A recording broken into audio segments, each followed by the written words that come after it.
வணக்கம். இன்றைய பதிவு குச்சி வடகம்.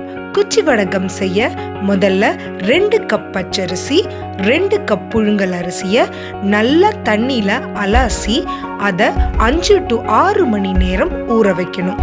ஊற வச்ச அரிசியை கிரைண்டரில் போட்டு நல்லா வெண்ணெய் மாதிரி அரைச்சி எடுத்துக்கணும். கண்டிப்பாக திரியாக இருக்கக்கூடாது. வெண்ணெய் மாதிரி அரைச்செடுத்த மாவுக்கு ஒரு அரை மணி நேரம் போல் ஓய்வு கொடுக்கலாம். இப்போ இந்த குச்சி வடகத்துக்கான காரத்துக்கு தேவையான பொருளை அரைச்செடுத்துக்கலாம். 3 கரண்டி மாவை மிக்சியில் எடுத்துக்கலாம். நம்ம அரைச்சி வச்சோம் இல்லைங்களா, அந்த மாவுலேயே 3 கரண்டி மாவை மட்டும் மிக்சியில் எடுத்துக்கங்க. 1 தேக்கரண்டி போல் பெருங்காயம் இல்லை கட்டி பெருங்காயமாக இருந்தால் நான் காமிச்ச அளவுக்கு எடுத்துக்கங்க. இதுக்கு கண்டிப்பாக பச்சை மிளகாய் தான் சேர்த்து அரைக்கணும். வரமிளகாய் சேர்த்தா வடகம் நிறம் மாறிடும். அதனால் பச்சை மிளகாயும் பெருங்காயமும் சேர்த்து அரைச்ச அந்த மாவை இதில் சேர்த்து தேவையான அளவை உப்பு சேர்த்துக்கோங்க. இப்போ ஒரு 20 லிட்டர் தண்ணி பிடிக்கிற ஒரு பெரிய குண்டா எடுத்துக்கங்க.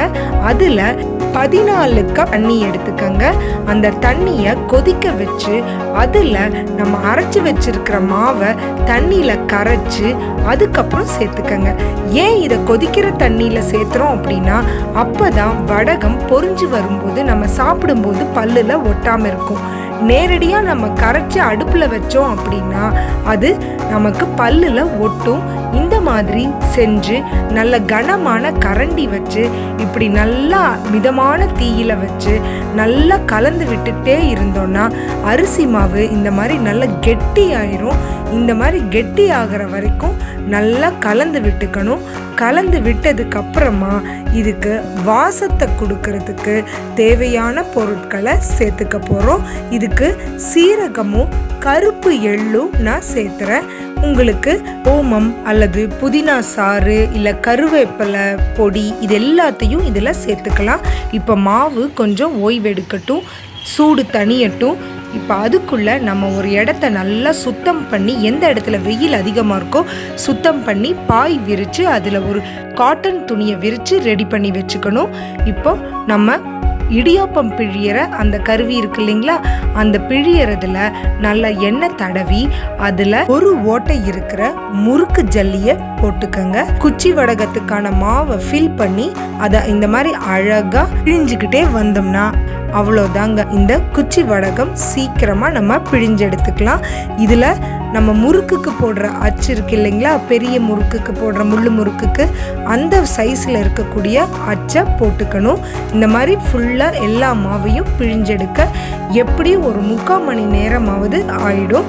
ஸோ அதனால் ஏர்லி மார்னிங் காலை நேரத்துலேயே இதை செஞ்சிட்டோம் அப்படின்னா வெயில் வர்றதுக்குள்ளே நம்ம மொட்டை மாடியிலையோ அல்லது எந்த இடத்துல நல்ல சூரிய வெளிச்சம் இருக்குமோ அந்த இடத்துல போட்டு முடிச்சிடலாம்.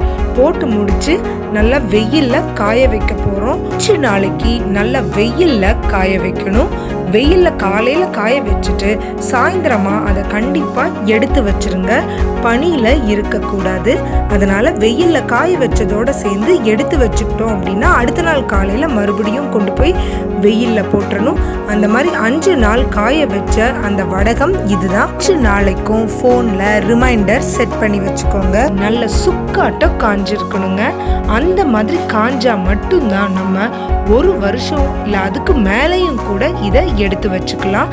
இது எப்பெல்லாம் நமக்கு சைட் டிஷ் இல்லையோ, பொரியல் அதெல்லாம் செய்ய டைம் இல்லாதப்ப டக்குன்னு கொஞ்சம் எண்ணெயில் ஃப்ரை பண்ணி வச்சுக்கிட்டோன்னா குழம்பு சாதம், சாம்பார் சாதம் நீ எது கூட வேணாலும் அப்படி ஒரு சுவையாக இருக்குங்க. எங்கள் வீட்டில் குழந்தை இருக்கிறதுனால நான் கம்மியான காரம் போட்டிருக்கேன். உங்களுக்கு கொஞ்சம் காரம் அதிகமாக வேணும்னா நீங்கள் பச்சை மிளகாய்களை கொஞ்சம் அதிகமாக கூட சேர்த்துக்கலாம். பாருங்கள், பச்சை மிளகாய் போட்டதுனால தான் இந்த மாதிரி ஒரு நிறத்தில் வருது. நீங்கள் சிவந்த மிளகாய் போட்டிங்க அப்படின்னா கலர் வந்து கொஞ்சம் செவப்பாக மாறிடும். நல்ல சூடான எண்ணெயில் தான் இந்த ஃப்ரையம்ஸை, அதாவது இந்த குச்சி வடகத்தை பொரிச்சு எடுக்கணுங்க. இதை நல்ல சூடான எண்ணெயில் பொரிச்சு எடுத்து மேலே கொஞ்சம் மிளகாய் பொடியோ அல்லது ஏதாவது ஒரு மசாலா தூள் இல்லை சாட் மசாலா தூவி ஒரு ஃப்ரையம்ஸ், அதாவது நம்ம கடைகளில் கிடைக்கிற ஸ்நாக்ஸ் ஐட்டம் மாதிரி கூட நம்ம ரெடி பண்ணி குழந்தைங்கள அசத்தலாங்க. குழந்தைங்களுக்கு இந்த மாதிரியான வடகங்கள் நம்மளே செஞ்சு கொடுக்குறப்ப அவங்க உடம்புக்கும் எந்த கெடுதலும் இருக்காது. முயற்சி பண்ணி பாருங்க. பிடிச்சிருந்தா சப்ஸ்கிரைப் பண்ணுங்க. நன்றி.